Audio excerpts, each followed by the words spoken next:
Hello guys, welcome to my channel. इस video में हम पढ़ने वाले हैं about functional organisation of the human body and control of the internal environment के बारे में। ये जो चैप्टर है ये चैप्टर फर्स्ट है फ्रॉम योर गाइडन बुक। हम यहाँ पे फिजियोलॉजी स्टार्ट करने वाले हैं। So let's start. यहाँ पे क्या लिखा है? ओके, देखिए, cells are the living units of the body. ये आपको पता है कि सेल लिविंग यूनिट होती है बॉडी की। सेल से टिश्यू बनता है, टिश्यू से ऑर्गन बनता है एंड ऑर्गन से ऑर्गन सिस्टम बनता है। हर सेल का अपना पर्टिकुलर फंक्शन होता है, ठीक है। और जो एंटायर बॉडी है उसके अंदर, मतलब अपनी पूरी बॉडी के अंदर कितनी ह्यूमन सेल्स होते हैं? 35 to 40 ट्रिलियन सेल्स होते हैं अपनी बॉडी के अंदर, ठीक है। उसमें से सिर्फ आरबीसी कितना होता है? 25 ट्रिलियन होता है, ठीक है।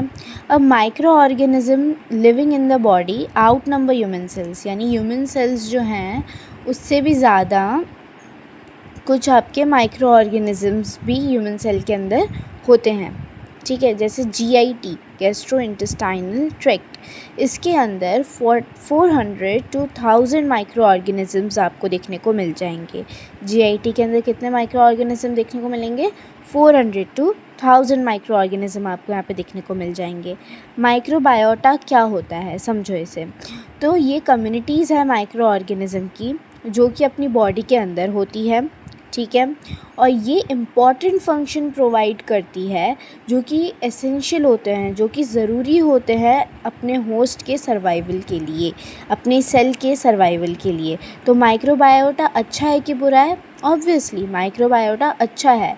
ये जो कम्युनिटी है माइक्रो ऑर्गेनिज्म की अच्छी है। क्यों? क्योंकि ये इम्पॉर्टेंट फंक्शंस प्रोवाइड करती है जिससे कि अपना होस्ट सेल ज़िंदा रह सके, ठीक है।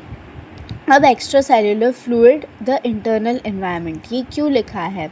Extra cellular fluid the internal environment क्यों लिखा है ये समझते हैं हम।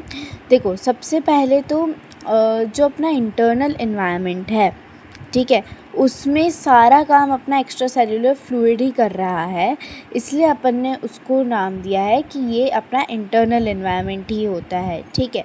जैसे कि अब पहले अपन यहाँ पे लाइन पढ़ लेते हैं। 50 to 70% of the adult human body is fluid. आपको पता है 50 से 70% तो अपना ह्यूमन बॉडी क्या है? फ्लूइड से ही बना हुआ है। एक इंट्रा सेल्यूलर फ्लूइड होता है, एक एक्स्ट्रा सेल्यूलर फ्लूइड होता है, ठीक है। इंट्रा सेल्यूलर फ्लूइड यानी कि इंट्रा मतलब होता है इनसाइड, सेल्यूलर यानी कि सेल, तो इनसाइड सेल ये मोस्टली होते हैं, ठीक है। फिर आता है extra cellular fluid. Extra cellular fluid क्या होता है? जो सेल्स के बीच में प्रेजेंट होता है। प्लस साइन का मतलब होता है यहाँ पे प्रेजेंट, मैं कहीं कहीं प्लस का मतलब प्रेजेंट डिनोट करती हूँ, ठीक है, ओके। अब ब्लड फास्ट फ्लो होता है। देखो, एक्स्ट्रा सेल्यूलर फ्लूइड जो है वो मूवमेंट करता है। इंट्रासेल्युलर फ्लूइड का मूवमेंट के बारे में कुछ नहीं लिखा है, पर एक्स्ट्रा सेल्युलर फ्लूइड के मूवमेंट के बारे में गाइडलाइन बुक में लिखा है कि एक्स्ट्रा सेल्युलर फ्लूइड यानी कि ECF आपका मूवमेंट करता है। कैसे मूवमेंट करता है? ब्लड के फास्ट फ्लो के साथ मूवमेंट होता है एक्स्ट्रा सेल्युलर फ्लूइड का, और कैपिलरी एक्सचेंज में भी मूवमेंट होता है आपके एक्स्ट्रा सेल्युलर फ्लूइड का। तो एक्स्ट्रा सेल्युलर फ्लूइड का कहाँ कहाँ मूवमेंट हो रहा है? जब ब्लड फास्ट फ्लो कर रहा है तब, और जब कैपिलरी में एक्सचेंज हो रहा है तब, ठीक है। अब extra cellular fluid is also called the internal environment of the body और the milieu interior, a term introduced by the great 19th century French physiologist Claude Bernard. तो कुल मिला के क्लॉड बर्नार्ड ने 19th सेंचुरी के अंदर extra cellular fluid को बताया कि यही इंटरनल एनवायरनमेंट है अपनी बॉडी का, क्योंकि ये बहुत सारे काम कर रहा है अपने बॉडी के, ठीक है, इसलिए इसको इंटरनल एनवायरनमेंट ही बोल दिया है बॉडी का। अंडरस्टूड। अब यहाँ पे बोला है all cell live in essentially the same environment extra cellular fluid. सारी ही सेल्स सेम एनवायरनमेंट में ही रह रही हैं, यानी कि सारी ही सेल्स एक्स्ट्रा सेल्युलर फ्लूइड के अंदर ही रह रही हैं, ठीक है। तो अपनी बॉडी का इंटरनल एनवायरनमेंट बोला गया है इसे, ठीक है। तो बॉडी के अंदर सेल्स है, सेल्स कहाँ पे रह रही हैं? Same environment extra cellular fluid के अंदर सारी सेल रहती हैं, ठीक है। अब देखो, डिफरेंस देख लेते हैं इंट्रा और एक्स्ट्रा सेल्युलर फ्लूइड्स के बीच में। तो जो एक्स्ट्रा सेल्युलर फ्लूइड होता है ये large amount of sodium chloride contain करता है, बाइकार्बोनेट आयंस कंटेन करता है और कुछ न्यूट्रिएंट्स भी कंटेन करता है। क्या? सोडियम क्लोराइड, बाइकार्बोनेट आयंस और न्यूट्रिएंट्स किसके लिए? सेल्स के लिए, जैसे कि oxygen, glucose, fatty acid, amino acids, ये सारी चीज़ें, ठीक है। और it also contain carbon dioxide. Yes, extra cellular fluid में एक कार्बन डाइऑक्साइड भी होता है जो कि ट्रांसपोर्ट होता है सेल से लंग्स की तरफ, जिससे कि वो क्या हो सके? एक्सक्रीट हो सके। एक्सक्रीट करने के लिए कार्बन डाइऑक्साइड को एक्सक्रीट भी कौन करवा रहा है? एक्स्ट्रा सेलुलर फ्लूइड, ठीक है। Plus other cellular waste product भी ट्रांसपोर्ट होते हैं किडनीज़ में फॉर एक्सक्रीशन। तो कार्बन डाइऑक्साइड ट्रांसपोर्ट होता है सेल से लंग्स में एक्सक्रीशन के लिए, और जो बाकी के वेस्ट प्रोडक्ट होते हैं सेल के, वो ट्रांसपोर्ट होते हैं किडनी में एक्सक्रीशन के लिए, ठीक है। फिर अपन इंट्रासेलुलर फ्लूइड के बारे में जानते हैं। इंट्रासेलुलर फ्लूइड जो इनसाइड सेल होता है, ये भी large amount of potassium, magnesium और फॉस्फेट आयंस कंटेन करता है। क्या? पोटेशियम, मैग्नीशियम और फॉस्फेट आयंस। अब अपन बात करेंगे होम्योस्टेसिस के बारे में, ठीक है। होम्योस्टेसिस क्या होता है? Maintenance of nearly constant internal environment. Homeostasis का मतलब ये हो रहा है कि ये मेंटेन करता है अपने इंटरनल एनवायरनमेंट को, यानी कि ECF को, एक्स्ट्रा सेलुलर फ्लूइड को कॉन्स्टेंटली मेंटेन करता है, उसी को अपन होम्योस्टेसिस कहते हैं। होम्योस्टेसिस टर्म किसने दी है? वॉल्टर कैनॉन ने दी है। तो होम्योस्टेसिस क्या होता है? यहाँ पे फिर से लिखा है कि maintenance of stable internal environment of the body through coordinated action of organ, tissues and control systems, ठीक है। होम्योस्टेसिस क्या होता है? कि मेंटेन करता है ये आपका इंटरनल एनवायरनमेंट को, कि इंटरनल एनवायरनमेंट स्टेबल रहे अपनी बॉडी का। किसके थ्रू मेंटेन करता है ये? कुछ कोऑर्डिनेटेड एक्शंस होते हैं, साथ में सब लोग कोई एक्शन कर रहे हैं। कौन सब लोग? जैसे कि ऑर्गन्स, टिश्यूज़, कंट्रोल सिस्टम, ये सब साथ में काम करते हैं, एक कोऑर्डिनेटेड एक्शन करते हैं, जिससे कि अपनी इंटरनल एनवायरनमेंट जो है बॉडी की वो स्टेबल रहे, उसको वो मेंटेन करते हैं। उसी प्रोसेस को अपन होम्योस्टेसिस कहते हैं। जैसे कि यहाँ पे कुछ एग्जांपल दे रखा है। जो लंग्स है वो ऑक्सीजन सप्लाई करता है, ठीक है। जो किडनी है वो सॉल्ट और आयंस का बैलेंस करती है। जो डाइजेस्टिव सिस्टम है ये न्यूट्रिएंट्स देता है और एक्सक्रीट भी करता है अपने वेस्ट को, ठीक है। अब देखो, various ions, nutrients, waste product, other constituent of the body are normally regulated within the range of values rather than at fixed values, ठीक है। तो जितने भी अपने बहुत सारे जो अपने आयंस है, न्यूट्रिएंट्स है, वेस्ट प्रोडक्ट्स है या दूसरे कंस्टिट्यूएंट्स है बॉडी के, ठीक है, इनकी रेंज ऑफ द वैल्यूज़ में होता है, ना कि इनकी कोई फ़िक्स वैल्यू होती है, ठीक है। बहुत सबकी फ़िक्स वैल्यू नहीं होती है, कुछ किसी की रेंज में भी प्रोवाइडेड होती है वैल्यू, ठीक है। जैसे कि इसका एग्जांपल दिया है हाइड्रोजन आयन। हाइड्रोजन आयन की pH टाइटली रेगुलेटेड है, ठीक है। मतलब अगर इसकी pH में थोड़ा बहुत चेंज आया तो दिक्कत आ जाएगी अपनी बॉडी में। पर जैसे सोडियम आयन है, ठीक है, सोडियम आयन की जो pH है वो टाइटली रेगुलेटेड नहीं है। इसमें अगर थोड़ा बहुत ऊपर नीचे हुआ, इसकी एक रेंज फिक्स है।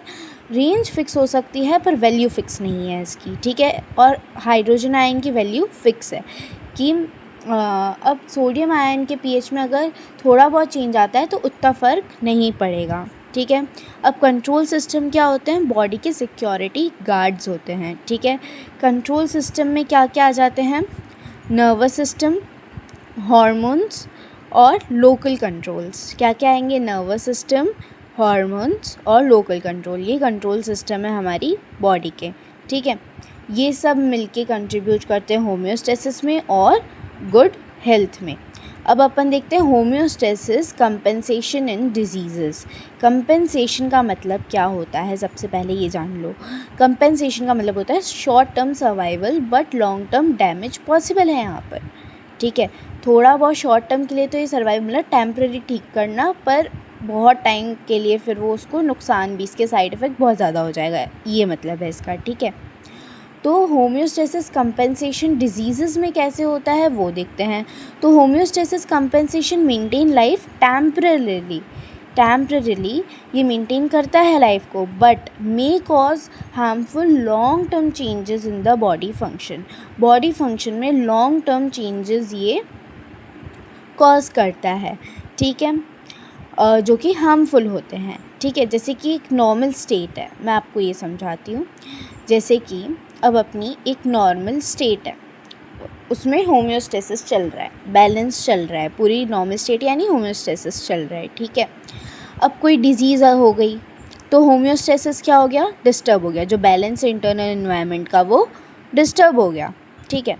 अब बॉडी एक्टिवेट करेगी कंपेंसेशन को, कुछ कंपेंसेशन होगा, यानी कुछ तो वो कंट्रोल सिस्टम एक्टिवेट होंगे या कुछ तो होगा, बॉडी एक्टिवेट करेगी उस चीज़ को, तो होम्योस्टैटिक मैकेनिज़्म यहाँ पे ऑन हो जाएगा, होम्योस्टैटिक मैकेनिज़्म जो भी है वो ऑन हो जाएगा। फिर क्या होता है, टेम्पररी बैलेंस रीस्टोर हो जाएगा, ठीक है। तो अब टेम्पररी तो बैलेंस हो गई चीज़ें, वो रीस्टोर चीज़ें हो गई, वाइटल फंक्शन आपके जो इम्पोर्टेंट फंक्शन है वो भी सेव हो गए, बट कंपेंसेशन मैंने क्या कहा, ये कॉज करते हैं साइड इफ़ेक्ट्स। सो हम बात कर रहे थे कि बट कंपेंसेशन, जो अपन ने कंपेंसेशन किया है जिससे टेम्परेली चीज़ें ठीक हो गई है, उससे क्या हो जाएंगे, साइड इफ़ेक्ट्स कॉज हो जाएंगे, ठीक है। लॉन्ग टर्म डैमेज देगा, यानी कि और ज़्यादा इम्बैलेंस हो रहा है, डिज़ीज़ और वर्सन होती जा रही है और बिगड़ती जा रही है वो सिचुएशन, टेम्परेली ठीक हो रही है बट वैसे और ख़राब हो रही है, ठीक है। जैसे इसका एग्ज़ाम्पल दिया हुआ है कि किडनी प्रॉब्लम है कोई, ठीक है, किडनी में एक प्रॉब्लम हो गई कि वो सॉल्ट को और वाटर को रिमूव नहीं कर पा रहा, किडनी का काम होता है एक्सक्रीशन करना, राइट, पर अब वो अनेबल है to remove salt and water, ठीक है। तो सॉल्ट और वाटर उस जगह अक्यूमुलेट हो गए, यानी कि जमा हो गए, ठीक है। तो ब्लड प्रेशर उस कारण अब ये कंपेंसेशन सिस्टम स्टार्ट हो गया, होम्योस्टैटिक मैकेनिज़्म ऑन हो गया कि ब्लड प्रेशर इंक्रीज़ हो गया, ठीक है। ब्लड प्रेशर जब इंक्रीज़ हो जाता है तो हाई बीपी क्या करती है, हेल्प करती है किडनी को एक्सक्रीट करने में मोर, कि टेम्पररी सोल्यूशन मिल गया, चलो अब किडनी एक्सक्रीट ज़्यादा कर रही है तो ये जो वाटर और सॉल्ट अक्यूमुलेट हो गए थे किडनी में वो अब चले जाएंगे, ठीक है।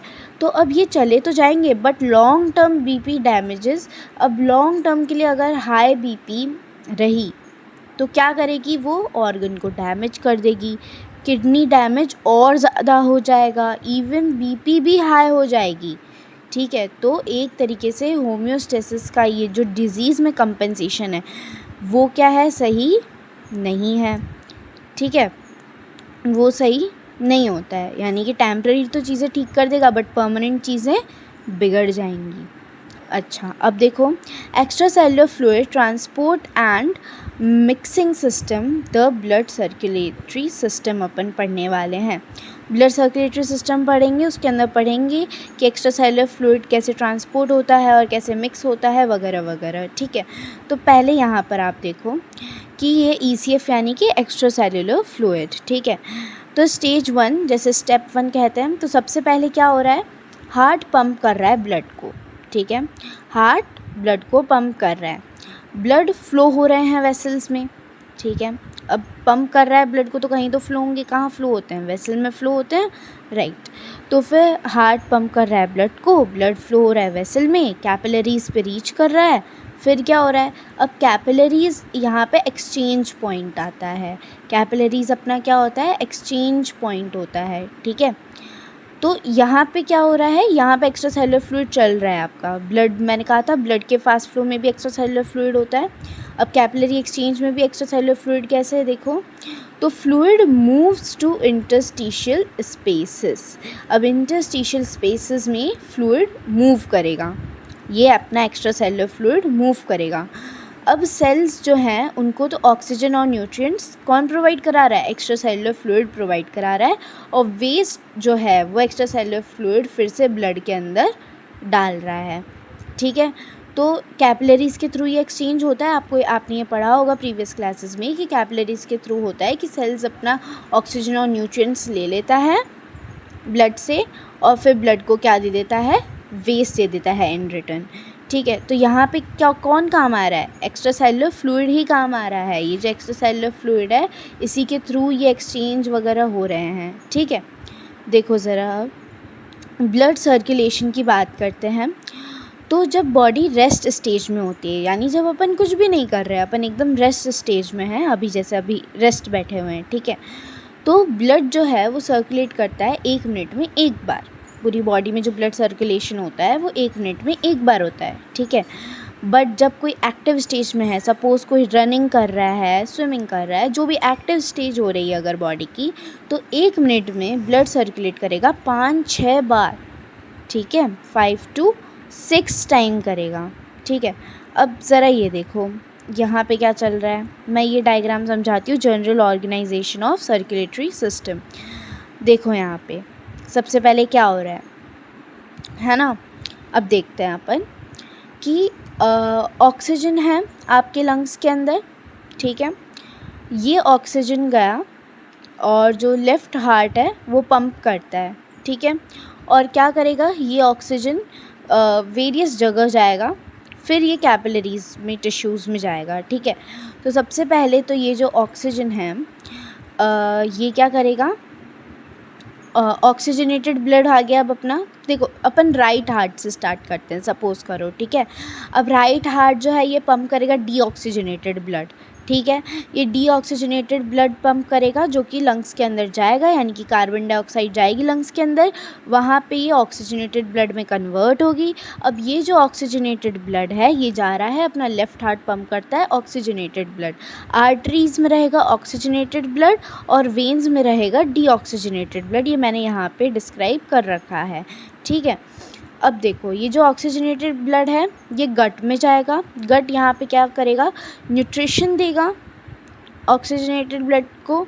ठीक है, और एक्सक्रीशन करेगा।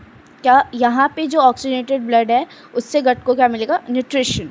ठीक है, और ये क्या करेगा, ये एक्सक्रीट करेगा अपने वेस्ट को या जिस भी चीज़ को, और ये डीऑक्सीजनेटेड ब्लड में फिर से चला जाएगा। फिर ये जाएगा किडनी में। किडनी में यहाँ पे जो आपका ऑक्सीजनेटेड ब्लड है वो फ़िल्टर होगा। ठीक है, यहाँ पे इलेक्ट्रोलाइट्स का रेगुलेशन होगा, फ़िल्टर होगा और एक्सक्रीशन होगा। फिर ये डीऑक्सीजनेट, जो भी एक्सक्रीशन है, जो भी वेस्ट है, वो फिर से डीऑक्सीजनेटेड ब्लड में जाएगा और फिर से ये आपके वेन्स में चला जाएगा, आर्टरीज टू वेन्स में चला जाएगा। ठीक है, अब नीचे देखो, यहाँ पे आर्ट्रियल एंड पे क्या हो रहा है, कैपिलरीज़ है। कैपिलरीज़ के अंदर ऑक्सीजनेटेड ब्लड है।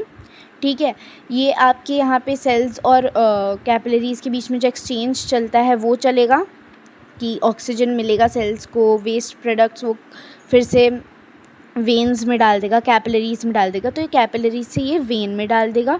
तो अब ये डीऑक्सीजनेटेड ब्लड हो गया। यहाँ पे हर जगह कार्बन डाइऑक्साइड आ गया है, सब जगह वेस्ट इकट्ठा हो गया है वेन्स के अंदर। अब ये जितना वेन्स में वेस्ट इकट्ठा हुआ है ये किस में जाएगा, राइट हार्ट में, फिर से ये लंग्स को दे देगा कार्बन डाइऑक्साइड। ऐसे ही ये पूरी साइकिल चलती रहेगी। ये याद रखना है कि जो आर्टरीज़ हैं वो ऑक्सीजनेटेड ब्लड कंटेन कर रही है, जो वेन्स हैं वो डीऑक्सीजनेटेड ब्लड कंटेन कर रहे हैं।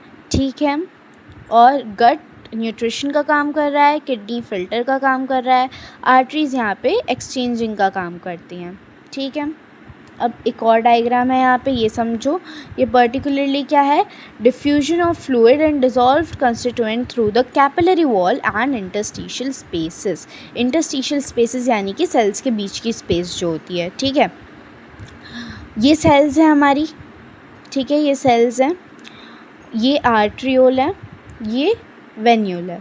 ठीक है, अब देखो ज़रा, आर्टरी से ऑक्सीजनेटेड ब्लड आया, ये सेल्स हैं, इंटरस्टिशियल फ्लूइड है यहाँ पे। ठीक है, अब पहले अपन ये जो लाइन है इसे पढ़ लेते हैं। तो continuous exchange between plasma and interstitial fluid via diffusion except protein maintain uniform extra cellular fluid. यानी कि ये क्या कह रहे हैं कि यहाँ पर आपका जो सेल्स हैं वो क्या दे रहे हैं, वो आपके इसके अंदर वेस्ट प्रोडक्ट्स दे रहे हैं। ठीक है, और सेल और आर्टरी से इसके अंदर, सेल्स के अंदर क्या जा रहा है, ऑक्सीजन वगैरह जा रहा है। ठीक है, प्रोटीन्स वगैरह जा रहे हैं, है ना। फ़िल्टर हुआ फ्लूइड्स वगैरह जा रहा है, किसके थ्रू जा रहा है, एक्स्ट्रा सेलुलर फ्लूइड के थ्रू जा रहा है। तो एक्स्ट्रा सेलुलर फ्लूइड का भी एक यूनिफॉर्म बैलेंस मेंटेन रहता है यहाँ पे। इंटरस्टिशियल फ्लूइड क्या होता है, जो इंटरस्टिशियल स्पेस में प्रेजेंट होगा, यानी कि सेल्स के बीच में जो स्पेसेस है इसके अंदर ये जो मैंने मार्क कर रखा है, येलो येलो हाईलाइट कर रखा है, ये इंटरस्टिशियल फ्लूइड है। तो यहाँ तक चीज़ें क्लियर है, ठीक है। अब ये देखो कि exchange between blood and interstitial fluid, कैसे ब्लड और इंटरस्टिशियल फ्लूइड के बीच में एक्सचेंज होता है, ठीक है। तो मैंने कहा सबसे पहले ब्लड फ्लो होगा थ्रू कैपिलरीज, ठीक है, कैपिलरी से ब्लड फ्लो होगा। अब कैपिलरी की जो वॉल है वो परमिएबल है, ठीक है, वो हर चीज़ अलाउ करती है, किससे एक्सेप्शन है एक लार्ज प्लाज्मा प्रोटीन, जो लार्ज प्लाज्मा प्रोटीन है उसके अलावा कैपिलरी हर चीज़ अलाउ कर देती है अपने अंदर, ठीक है। तो fluid plus small solute move out through filtration या डिफ्यूजन के प्रोसेस से जो फ्लूइड है, स्मॉल सॉल्यूट्स है, वो बाहर निकलेंगे, ठीक है। और किस में एंटर कर जाएंगे, इंटरस्टिशियल, किससे बाहर निकलेंगे, सेल से बाहर निकलेंगे, और किस में एंटर कर जाएंगे, इंटरस्टिशियल फ्लूइड में, यानी बिटवीन सेल्स एंटर कर जाएंगे। इसके साथ ही साथ क्या हो रहा है, कुछ जो फ्लूइड है वो ब्लड में फिर से जा रहे हैं, ठीक है, बैक एंड फोर्थ एक्सचेंज चल रहा है। कुछ चीज़ सेल से ब्लड में आ रही है तो कुछ चीज़ ब्लड से सेल में भी जा रही है, ठीक है। अब movement driven by kinetic motion of molecules, continuous random movement. अब ये जो मूवमेंट है कौन कर रहा है, ये काइनेटिक मोशन, इस मोशन को हम क्या कहेंगे, काइनेटिक मोशन ऑफ मॉलिक्यूल्स के कारण ये मूवमेंट हो रहा है कि रैंडम और कंटिन्यूस मूवमेंट चल रहा है, ठीक है। Substances diffuses quickly to nearby cells, यानी कि अब जो सब्सटेंसेस है ये क्विकली डिफ्यूज़ हो जाएंगे जो आसपास की सेल्स है उसके अंदर, यानी कि लेस देन 50 माइक्रोमीटर डिस्टेंस पे जो सेल्स हैं उनमें तो फ्यू सेकेंड्स में ही सब्सटेंस उसके सेल्स के अंदर डिफ्यूज़ हो जाएंगे, यानी कि चले जाएंगे, ठीक है। रिज़ल्ट क्या रहेगा कि कांस्टेंट मिक्सिंग हो रही है एक्स्ट्रा सेलुलर फ्लूइड की, ब्लड में भी एक्स्ट्रा सेलुलर फ्लूइड है, सेल के आसपास भी एक्स्ट्रा सेलुलर फ्लूइड है, तो उनमें कांस्टेंट क्या हो रही है, मिक्सिंग हो रही है। तो उसके कारण क्या हो रहा है, एक यूनिफॉर्म, एक होमोजीनियस एनवायरनमेंट मेंटेन रह रहा है अपनी बॉडी के अंदर, ठीक है। इसके बाद अपन पढ़ेंगे ओरिजिन ऑफ द न्यूट्रिएंट्स, ठीक है, ओरिजिन ऑफ द न्यूट्रिएंट्स पढ़ ही लेते हैं, चलो। तो क्या है origin of the nutrients in the extracellular fluid, कैसे न्यूट्रिएंट्स आए एक्स्ट्रासेलुलर फ्लूइड में, वैसे तो अपन ने पढ़ा अभी कैसे आए, बट फिर से इसको पढ़ेंगे कैसे आए हैं। तो blood pickup oxygen from lungs, nutrients from GIT यानी gastrointestinal tract, and then liver and other organ modify, store या detoxify the these things, nutrients and all for body use, ठीक है। अब देखो एक फ्लो चार्ट है, from oxygen and food to usable substances कैसे बनता है, ठीक है। सबसे पहले रेस्पिरेटरी सिस्टम आएगा, ठीक है, यानी कि लंग्स, ब्लड पास होगा लंग्स से, एल्वुलाई में ऑक्सीजन होता है आपको पता है, ठीक है। तो ऑक्सीजन डिफ्यूज़ हो जाएगा अक्रॉस द एल्वुलर मेम्ब्रेन, यानी 0.4 से 2 माइक्रोमीटर, ठीक है। क्या होता है कि जो आपका ऑक्सीजन है वो चला जाएगा एल्वुलर मेम्ब्रेन में अब, ठीक है। ब्लड बिकम्स ऑक्सीजन रिच, अब यहाँ पे एल्वुलाई और ब्लड में एक्सचेंज चल रहा है, ठीक है। तो जो एल्वुलाई है उसके अंदर जो ऑक्सीजन है वो ब्लड के अंदर यहाँ पे चला गया, ठीक है। अब फिर क्या होगा, GIT आएगा, यानी गैस्ट्रोइंटेस्टाइनल ट्रैक्ट आएगा। यहाँ पे क्या होगा, ब्लड पास होगा, ये जो ऑक्सीजन रिच ब्लड है ये पास होगा GIT वॉल से, ठीक है। अब ऑक्सीजन मिल गई ब्लड को किससे, लंग्स के थ्रू, एल्वुलाई के थ्रू, ठीक है। अब क्या हुआ कि GIT में गया, तो blood passes through GIT walls, अब GIT की वॉल से ब्लड पास होता है तो डाइजेस्टेड फूड जैसे कि nutrients, glucose, fatty acid, amino acids, ये सारी चीज़ें डाइजेस्टेड फूड जो है ये अब्जॉर्ब, ये सारे न्यूट्रिएंट्स क्या हो जाएंगे, अब्जॉर्ब हो जाएंगे ब्लड के अंदर through extra cellular fluid, extra cellular fluid के ही थ्रू होगा ये सब, ठीक है, क्योंकि ब्लड में क्या है, एक्स्ट्रा सेल्यूलर फ्लूइड है। अब देखो liver and other metabolic organs, ठीक है। तो यहाँ पे अब न्यूट्रिएंट्स जो अब्जॉर्ब हो गए हैं ब्लड में, ठीक है, ये अब्जॉर्ब सब्सटेंसेस कहाँ रीच करेंगे, लिवर में, अब ये सब लिवर के पास आ गए हैं, ठीक है। अब लिवर इनको मॉडिफाई करेगा, यूजेबल फॉर्म्स में बनाएगा, और दूसरे ऑर्गन्स जो हैं वो इनका हेल्प करेंगे। कैसे हेल्प करेंगे? जो फैट सेल्स है वो स्टोर करेगा एनर्जी को, जो किडनीज़ है वो इनको फ़िल्टर करेगी, जो एंडोक्राइन ग्लैंड्स है वो हार्मोन्स रेगुलेट करेंगे। ऐसे यूजेबल फॉर्म्स में ये इन चीज़ों को बना देंगे। और लिवर एक और चीज़ करता है कि इसमें से टॉक्सिन या वेस्ट जो भी है ये रिमूव कर देगा। अब musculoskeleton system enable movement for obtaining food and protection which is essential for homeostasis, यानी कि जो मस्कुलोस्केलेटल सिस्टम है, अब ये इतना बड़ा वर्ड देख के घबराना नहीं है। मस्कुलोस्केलेटल सिस्टम यानी मसल्स और स्केलेटल का जो एक सिस्टम है, ठीक है। ये मूवमेंट करवा रहा है, ठीक है, एक्स्ट्रा सेलुलर फ्लूइड की, जिससे कि फूड मिले, प्रोटेक्शन मिले सेल को, बॉडी को, ठीक है, जो कि एसेंशियल है किस चीज़ के लिए? होम्योस्टेसिस को मेंटेन करने के लिए। नेक्स्ट लेक्चर में हम removal of metabolic and products पढ़ने वाले हैं। अभी तक के लिए इतना काफ़ी है। Thank you for the lecture.